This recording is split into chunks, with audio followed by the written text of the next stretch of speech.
찬양 중에 불같은 성령 임하셔서 풍성한 은혜와 주사랑 주소서 역사하소서. 이 시간에 기도합니다. 성령의 충만함을, 이런 가사가 있습니다. 우리가 매일 성령의 말씀을 사실은 평생 들어도 복이거든요. 그런데 안타까운 부분은 우리가 의례적으로 성령 강림 주간에 잠깐 한두 번 하고 마는 경우가 있어요. 우리가 밥은 매일 먹는데 우리의 생명의 호흡이신 성령의 생수를 매일 먹어야 살 수 있는데, 그런 부분에 그 영적 갈급함을 저와 여러분이 가지셨으면 좋겠어요. 그래서 늘 마음속에서는 오소서 오소서 성령 하나님, 그래서 내 안에 성령의 불을 주시고 응답의 불을 주시고, 제가 지난주 말씀드린 것처럼 기도의 불이 우리의 마음에 여전히 살아있어야 되고, 말씀의 불이 살아있어야 되고, 생명을 살리는 이 생명의 불, 전도의 불이 살아있어야 되고, 그리고 내가 감당하기 어렵지만 주님의 사랑으로 누군가도 용서하고 용납할 수 있는 사랑의 불도 우리가 가져야 된다. 이런 부분을 제가 계속 이번 주 묵상하고 있습니다. 자, 오늘 본문의 말씀을 우리는 잘 알고, 제가 잠깐 주일날 말씀을 드렸죠. 그리고 제가 이 가사를 인용한 게 불을 내려 주소서 되게 성령의 불. 이분이 사실 젊은 사람이 아니에요. 천관웅이라는 사람이, 잘은 제가 모르겠지만 거의 저희 또래나 한두 살 정도 어릴 정도 되는 사람인데, 이분이 젊은이들을 참 이렇게 잘 말씀으로 이끌거든요. 이 노래도 그분이 쓴 노래인데, 나는 안에 내가 살아가는 이유. 그러니까 우리가 살아가는 이유가, 이 사람 표현은 불이 되는 것이다 그래요. 이 부분을 한번 저는 좀 생각해 봤어요. 불이 되는 게 내가 살아가는 이유가 뭘까? 이렇게 얘기를 하죠. 작은 불이 큰 산 모두 태우듯이 나를 쓰소서. 그런데 제가 강조하고 말씀드린 게 뭐냐면, 불을 내려 주십시오 하는 게 우리가 내 자손이 잘 되고 내가 막 그냥 뭐가 잘 되고 이런 게 아니라, 죽어진 영혼을 살릴 수 있도록 불을 내려달라. 이게 바로 말씀의 불이고 생명의 불이잖아요. 이런 부분에서 또 이어서 뭐라고 하냐면, 주 발 앞에 신을 벗고 기도하니 불을 주소서. 발을 벗는다는, 신발을 벗는다는 얘기는 굉장히 중요한 의미가 있어요. 내 방법대로 하지 않고 내 신발을 내려놓는다. 내가 할 수 있는 모든 걸 내려놓고 하나님의 그리스도의 종으로서 살아간다는 의미가 있거든요. 이런 부분을 통해서 나를 태우시고 나를 부으셔서 성령의 불로 사용해 달라 하는 이런 부분이 저는 상당히 의미가 있다고 봅니다. 자, 우리가 왜 성령의 불을 받아야 되는가 하면, 사실은 문제의 핵심을 해결할 수 있는 분은 성령밖에 없다라는 걸 제가 이거는 아무리 강조해도 지나치지 않는 말인 거죠. 틀림없이 그래요. 그래서 우리가 성령의 불을 받는다는 얘기는, 다시 말씀드리면 성령의 충만함을 받는 것. 우리가 충만함을 받으면 하나님의 기적을 일으키시는 부분이고, 그것이 성령의 권능이 내 능력이 되면 하나님 그 역사를 쓰실 수가 있거든요. 그런 부분에서 우리가 한 주간 쭉 말씀을 나누면서 여러분들이 늘 그런 마음을 가지시면 좋겠어요. 지금 여러분들이 성령이 없어서, 성령의 능력이 없어서 여러분들이 계속 지금 반복 강조하는 말이 절대 아니에요. 성경에 보면 그래요. 성령의 충만함을 받으라라는 그게 사실 번역에 조금 문제가 있어요. 그게 be filled with the Holy Spirit이라는 그 영어를 보면 뭐냐면, 이거를 그러니까 내 힘이 아니라 그분께 더 의지해서 그분이 나를 그냥 가득 채워줄 때까지, 그분께 간절하게, 윤석전 목사님 말씀대로 애절하게 그렇게 기도를 하는 거죠. 한번 생각해 보십시오. 그분이 지금 제가 볼 때는 70 넘으셨을 거예요. 그분이 넘으셨는데, 그런데 하루에 8시간을 기도한다고 생각해 보세요. 기도하는 거 사진 제가 봤는데 무릎 꿇고 기도해요. 나중에 관절이 어떻게 될지 모르겠지. 그런데 그분은 그렇게 생명을 거는 거예요. 그러니까 그분에게 기도의 불이 성령의 불이고, 그 지금 여러분 이런 소리가 들려요. 그분 그 성전이 대한민국에서 제일 큰 성전이거든요. 연세중앙교회 성전이 9,000석이 들어가니까 9,000명이 들어가요. 다른 데는 많이 커봐요. 명성교회도 7,000석이 6,000석인가 그저밖에 안 돼요. 가장 큰 성전이 다 사랑의 교회도 마찬가지고. 그런데 그 누가 하는 그런 소리도 있어요. 여의도 순복음교회 6,000석인데 이놈이 9,000석을 만들었네. 누가? 윤석전 목사가. 그래가지고 그 뒤부터 서로 틀어졌다는 얘기도 있고 막 그래. 그런데 제가 볼 때는 지금 한국 교회가 길선주 목사님을 통해서 이 1907년의 역사가 일어났잖아요. 그죠? 그리고서 우리 여기를 지나서 제주도까지 간 게 이용도 목사님이라는 분이 계세요. 그래서 제주도가 복음으로 뒤집어졌거든. 그러면 대한민국이 평양을 중심으로 해서 위로 올라가고 아래로 내려가서 제주도까지. 그러니까 압록강에서 어디까지?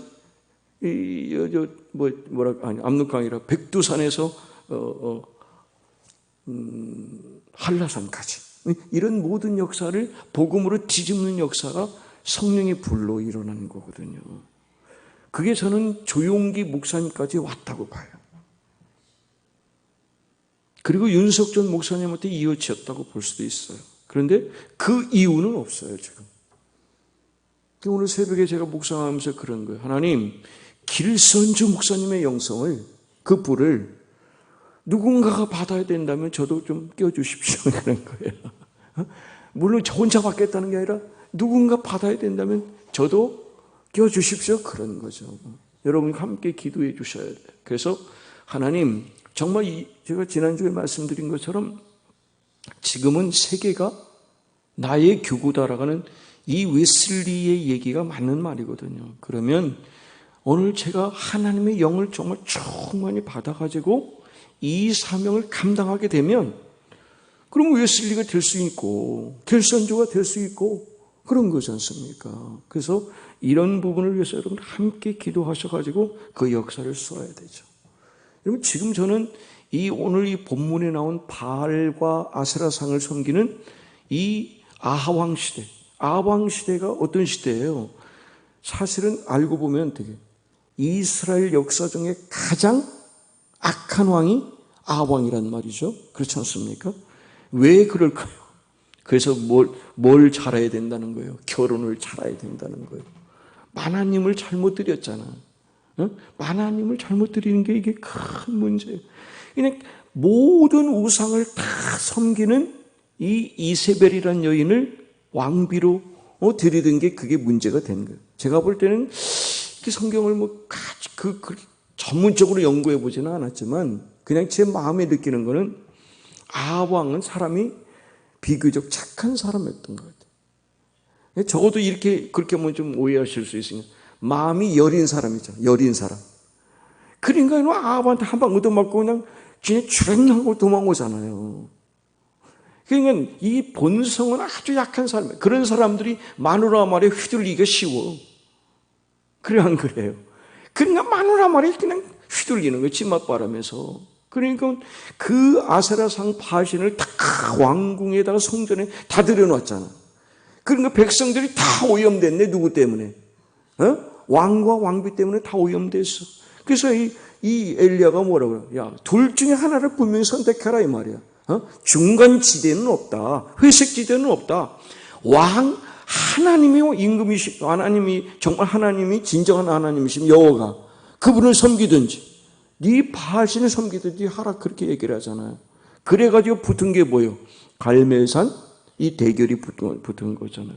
이 백성들이 우상을 숭배하면서 하나님 품을 떠난 거를 이 엘리야는 다 가슴 아파서 우는 거잖아요. 하나님께서 어떤 징조를 보여주신 거예요? 3년 6개월 동안 비가 내리지 않았잖아요. 17장부터 쭉 보면. 그렇게 우리 여러분 3년 6개월 비 안 오면 어떻게 될까요? 큰일 나네, 큰일 나. 제가 볼 때는 여기는 물이 너무 절대적으로 부족하다면 보니까. 근데 제가 어제 들어보니까 노아 보기는 지금 물이 없어서 그냥 단수하고 막 그런데요. 물이 없대요. 제주도는 오는데 여기는 오는데 거기는 안 온대. 그래서 뭐 지금 물이 없어서 난리를 치고 단수하고 막 그럴 정도라고 얘기를 하는데 3년 6개월 동안 하늘 문을 닫았다는 얘기잖아요. 이 하늘 문을 닫았다는 얘기는 뭐예요? 하나님의 교회나 하나님의 은혜를 다 받을 수 있는 걸 문을 다 철저하게 닫았다는 얘기잖아요. 그럼 이런 정도 되면 여러분 어떻게 해야 돼요? 엘리야뿐만 아니라 모든 주의 백성들이 어디를 향하여 나가야 돼요? 갈멜산에 가야지. 성전에 가야지. 거기 가가지고 어떻게? 주여, 우리에게 은혜를 내려주십시오. 우리 제가 하늘의 문을 닫았습니다 하면서 그런 통곡하면서 회개하는 마음을 가지고 기도를 저는 했어야 된다고 봅니다. 근데 안 되잖아. 그러니까 엘리야가 나중에 19장 보면 그러잖아요. 나만 열심히 특심하고 모든 사람이 다 죽고 나만 남으면 차라리 나도 죽여주시오 그러잖아요. 그렇게 도망치잖아요. 바로 이런 부분을 통할 때 어려움이 다가올 때 그 어려움을 가지고 좌절하고 낙심하고 뭔가 찾으려고 뭐 술을 먹는다거나 뭐 아니면 친구를 만나는 이런 게 아니라 가장 먼저 어디로 와야 돼? 주의 성전으로 나오는 거예요. 주님 앞에 나오는 거죠. 그래서 그분을 통해서 문제 해결을 해야 돼. 우리의 문제는 어디에 있냐면 여러분 주님 성전에 와서 주님과 가까이 갈 때 역사가 일어나는 거예요. 엘리야가 그래서 오늘 이 부분을 통해서 말씀하고 있잖아요. 한번 정말 뭐가 문제인지 한번 근본적으로 따져보자. 이게 대결하자는 얘기잖아요. 그래서 그것이 핵심이 제가 말씀드린 것처럼 불을 가지고 확인해보자 그랬다고 말씀드렸어요.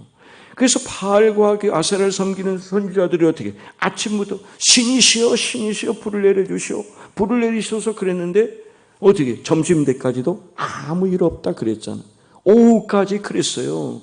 저녁이 다 될 때까지 어떻게 보면 낮 동안 하루 종일 그렇게 한 건데 아무 일도 없잖아요, 여러분. 아무런 징조가 아니라 오후에 급해지니까 어떻게 막 자신의 살을 피로 칼로 막 찌르가면서 그 피를 내면서 그렇게까지 했음에도 불구하고 아무 일이 안 됐다 그랬잖아요.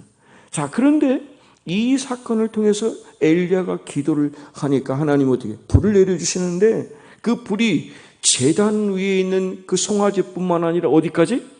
그 여러분 제단 주변에 있는 이렇게 고랑을 파가지고 그 물을 그냥 수십 동이 갖다 부었잖아. 이거는 사람이 가지고는 할 수 없는 방법인데 어떻게 그 불이 얼마나 강력했는지 그 불을 다 핥아서 싹 말려버렸다 그러잖아. 이거는 뭐를 말하는 거야? 하나님의 능력 아니면 성령의 불이 아니면 이거는 인간의 방법으로 어떤 방법도 할 수 없다는 것을 주님께서 보여주시면서 너희들이 이런 나 하나님을 신뢰하면 이와 같은 능력이 너와 함께 할 것이라는 확신을 보여주신 사건이라고 저는 봐요. 자, 그런 이 부분에서 제가 말씀드린 게 뭐냐면 한번 30절 보실까요? 엘리야가 모든 백성을 향하여 이르되 내게로 가까이 오라. 백성이 다 그에게 가까이 가매 그가 무너진 여호와의 제단을 수축했다 그랬어요. 그러니까 무너진 하나님의 제단을 다시 쌓아 올리는 게 중요하다니까. 우리 교회가 그래도 지금 여러분 조금씩 좋아지는 이유가 뭘 것 같아요, 여러분? 그간에 무너진 제단이 자꾸 지금 쌓아지기 때문에 이게 가능한 거예요. 이 작은 것이 아니라 아주 중요한 부분이에요, 여러분. 이 부분에서 여러분 둘 사이에서 머뭇거린 경우도 있었고 우리 교회가 지금까지 그래 왔다는 말이에요, 사실은. 하나님의 방법, 인간의 방법을 양쪽을 다 머뭇쭈뼛쭈뼛하고 그랬는데 이 엘리야 말대로 네가 만약 하나님이 여호와가 하나님이라면 너 어떻게 그를 따르고 바알이 하나님은 그를 따를지니라 그래서. 근데 그게 뭐예요? 백성들이 뭐라고 21절 보시면 백성들이 어떻게 말 한마디도 대답하지 아니했다 그래서. 이게 얼마나 가슴 아픈 얘기예요. 하나 둘 사이에서 머뭇거리는데 그때 엘리야를 향하여 내가 당신의 말씀대로 여호와 하나님을 따르겠습니다 한 사람이 아무도 없었다니까요. 백성들이 다 와서 보고 있는데 말 한마디도 하지 않았다는 얘기잖아요. 이럴 때 얼마나 엘리야가 아주 낙심천만이지 않겠어요? 그러고있으면 어떻게 엘리야는 더 하나님께 매달리는 거지. 윤석열 모습을 더 해자르게 매달리니까. 그러니까 하나님이 어떻게 그 엘리야 한 사람을 통해서 이스라엘을 바꿔주시잖아요. 여러분, 이곳을 저와 여러분 한 사람을 통해 바꿔주심을 믿고 기도하셔야 됩니다. 이게 성령의 불을 통해서 하나님 역사를 쓰게 하시는 거예요. 그러기 위해서는 거기 보면 내게 가까이 오라 이렇게 돼 있잖아요. 그렇죠? 누구에 가까이? 주께 가까이 가는 거예요. 그래야 주님의 그 불같은 역사가 일어나고, 주님도 뭐래요? 수고하고 무거운 짐진 자들아 다 내게로 오라. 내가 너희를 쉬게 하리라 그러죠. 안식을 주리라고 말씀하시잖아요. 그게 바로 오늘 우리가 하나님 앞에서 간구할 이유인 거예요. 그래서 우리가 이런 부분에서 무너진 제단을 쌓는다는 것은 뭐냐? 회개의 제단을 쌓는다는 거였거든요. 회개. 내 안에 아직도 무너져 있어. 그리고 제가 말씀드린 것처럼 계시록 2장에 보면 에베소서 교회에 대한 얘기가 나오잖아요. 그들이 다 잘했어요. 사실 에베소 교회가 칭찬받기에 마땅한 교회거든요. 그런데 딱 한 가지 못한 게 있는데 뭐라고 그래? 처음 사랑을 버렸느니라. 근데 이 처음 사랑을 버린 이 사랑으로만 그를 회복하지 않으면 내가 촛대를 옮기겠다 그래. 교회를 없애버리겠다는 말씀입니다. 에베소 교회가 지금 없어요. 바로 이런 부분에서 우리가 다시금 예수 처음 믿을 때 순전한 마음, 그때와 하나님 앞에 회개하고 은혜 받은 그 마음으로 회복되는 게 너무 소중해요. 우리가 너무 오래되면 어떻게 타성에 젖어가지고 그냥 습관적으로 신앙생활하는 경우가 있는데 다시금 이런 기간에 돌아보셔야 돼. 그래서 불로 나를 태워주시고 내 안에 기들리는 이 부분을 싹 없애주시면 성령의 그런 불이 우리를 여러분 마음을 정화시키는 역사를 쓸 수 있잖아요. 불의 기능이 뭐예요? 불이 태우는 거잖아요. 여러분. 태우잖아. 우리 안에는 그런 모든 것을 태우는 거예요. 이런 부분을 하나님께 계속 주님, 내 마음의 신앙재단이 지금 무너져 있습니다. 용서해 주시고 영적인 나태함을 다시 정신 차리고 근신하고서 나갈 수 있는 이런 마음. 감사를 잃어버렸으면 다시 감사를 회복시켜 주십시오 하고서 내 마음의 재단이 무너졌으니까 이 재단을 다시 회복시켜 주십시오. 저는 이게 우리 교회를 이렇게 바꾸고 또 하나님이 무너진 재단을 수축해 주신 상징적인 의미가 있다고 저는 보거든요. 이런 부분을 우리가 봐야 돼. 그리고 우리가 우리 신앙생활에 가장 중요한 게 뭐예요? 예배잖아요. 여러분 지금 보면 큰 교회고 작은 교회고 코로나 이후로 교회가 3분의 1은 줄었어요. 절반 줄은 데가 거의 많고요. 기본적으로 아무리 뭐 덜 나온다 아니 뭐 다 나온다 해도 제가 기억 들어보니까 옛날 숫자만큼 나오는 교회는 아무 데도 없어요. 한 120명 나온 데가 한 70명 나온대요. 그러면 50명이 줄은 거잖아요, 여러분. 이렇게 지금 줄어 있는 우리 동네 얘기예요, 여러분. 그러니까 우리 교회도 정신을 바짝 차리지 않으면 문 닫아. 그런 데는 그래도 숫자가 기본적으로 있잖아요, 여러분. 그러니까 뭐 크게 저기 하는데 우리는 이런 부분에서 다시금 이 예배를 회복시켜달라고 기도하셔야 돼. 재단 이유가 뭐예요, 여러분? 우리 여기서 노는 게 아니잖아. 예배 드리기 위해서 이 재단이 있는 거잖아요, 여러분. 막말로 여러분 교회 없어도 돼. 우리 예배만 드리면 되는 거죠. 그래 안 그렇습니까? 사실은 하나님이 건물 관심 없어 하시는데 그러나 예배의 시험이 들고 예배가 무너져 있으면 여러분 그 성전은 아무것도 아니에요. 그냥 창고지. 그렇지 않습니까? 그래서 우리가 이런 부분에서 다시 주님 앞에 나와가지고 기도의 단을 쌓고 그리고 감사의 단을 쌓고 사랑의 단을 쌓고 하나님께 거룩한 산재물로 드려지는 이 모습을 가져야 된다는 말씀이죠. 로마서 12장 1절이죠. 그러므로 형제들아 내가 하나님의 모든 자비하심으로 너희를 권하노니 너희 몸을 우리의 몸을 하나님이 기뻐하시는 거룩한 산재물로 드려라. 이것이 우리가 하나님께 드릴 합당한 영적인 예배라고 말씀하고 계시잖아요. 바로 이런 부분에서 하나님과의 관계가 회복돼야 돼. 무너진 관계가 회복되고 그런 부분이 돼야 됨을 주님께서 말씀하시고 10편 73편 28절인데요. 하나님께 가까이함이 뭐라고요? 내게 복이다. 할렐루야. 내 마음의 기쁨이 사라지고 감사가 사라지고 내 마음이 황폐해졌던 이걸 다시 회복하셔야 돼요. 이 부분을 회복하셔야 성령의 불이 오는 거지. 기도의 제단이 쌓여지는 거죠. 찬양의 제단이 쌓여지고 감사의 제단이 쌓여지는 거죠. 이 역사가 언제? 회개할 때 하나님의 역사를 쓰게 되는 거예요. 말씀을 정리하겠습니다. 여러분 성령의 불이 임하지 않으면요 능력이 없어요. 말씀드렸잖아요. 스가랴 4장 6절 7절 힘으로도 되지 않고 능으로도 되지 않고 오직 나의 영 주의 성령으로 된다고 해요. 여러분 왜 사소한 일로 넘어지세요? 왜 그 믿음이 들쑥날쑥하고 왔다 갔다 하고 그냥 그렇게 하는 이유가 뭐예요? 내 마음에 기쁨도 있는 것 같은데 언제 보면 또 그냥 절망 속에 있고 그러잖아요. 내 마음에 기쁨 충만, 성령 충만, 감사 충만, 은혜 충만, 이것이 주님이 주시는 성령을 통해서 이루어지는 거잖아. 그럼 성령 충만한 게 제가 늘 말씀드려요. 무슨 불이 뚝 떨어지는 게 아니고 내 마음에 여전히 기쁨이 충만하고 감사가 충만하고 기도가 은혜가 충만하면 그게 여러분 성령 충만이죠. 뭐 불 떨어지고 난 뒤 그 뒤에 보면 아무것도 아니더라. 이상한 이단으로 빠졌더라. 그런 얘기 얼마나 많이 들으셨어요. 그러면 안 받는 게 낫지. 그렇게 하면 또 너무 지나치나. 어쨌든 그런 성령 충만은 바른 성령 충만이 아니에요. 그래서 말씀드렸잖아요. 미국의 존 맥어다가 불을 받아야 되는데 무슨 불을 받아야 돼? 성령의 불을 받아야 돼. 말씀의 불, 기도의 불, 전도의 불을 받아야 되는데 이상한 불을 받았잖아. 나답과 아비가 이러면 아론의 이러면 적장자인데 그 우리로 말하면 지금 담임 목사인데 그들이 다른 불을 가져다가 하니까 그냥 그제서 하나님이 어떻게 즉사를 시키셨잖아. 그러니까 우리가 분명한 것은 바른 불, 바른 신앙, 바른 성령을 먼저 알고 내 가슴으로 체험하고 그리고 늘 살아갈 수 있는 저 여러분 되셨으면 좋겠어요. 하나님 우리 교회를 정말 무너진 자들을 새로 세워주십시오. 철저히 회개해서 무너져야 되는 자세 쌓고 예수의 불로 용서함 받고 우리가 정말 주여 성령의 불을 우리에게 내려주십시오. 오늘 그랬잖아. 성령이여 임하사 우리 영의 소원을 만족하게 하여 주십시오. 바로 이런 놀라운 삶을 사는 저 여러분 되기를 주님으로 축복합니다. 하나님